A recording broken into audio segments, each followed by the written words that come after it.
ಗೊಂಬೆ ಕತ್ತಿ ಬಂದದ, ತಾವೆಲ್ಲರೂ ನೋಡ್ಕೊಂಡು ಬರ್ತಾ ಇದ್ದೀರಿ. ತಾಯಿ ಇಲ್ಲದ ಜೀವನ ನರಕಕ್ಕೆ ಸಮಾನ ಅಂತ ತೋರಿಸಿಕೊಟ್ಟಂಥ ಒಂದು ಚಿಕ್ಕ ಕೋತಿ ಮರಿ ಒಂದು ಗೊಂಬೆಯನ್ನು ತನ್ನ ಜಗತ್ತೇ ಅಂತ ಚಿಕ್ಕ ಕೋತಿ ಮರಿ ನಂಬಿಕೊಂಡಿತ್ತು.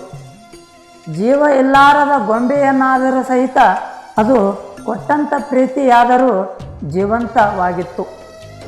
ಗೊಂಬೆಯೇ ಅಮ್ಮನಾದಾಗ ಮಗುವಿನ ಪ್ರೀತಿಗಂತೂ ಆ ಗೊಂಬೆಯನ್ನು ಜೀವಂತವಾಗಿತ್ತು.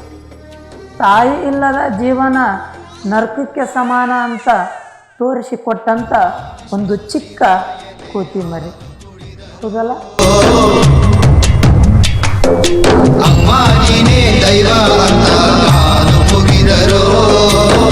ಬಾಳಿಗೆ ಒಂದೇ ಮನೆ, ಬಾಳಿಗೆ ಒಂದೇ ಗೊನೆ, ಭೂಮಿಗೆ ದೈವ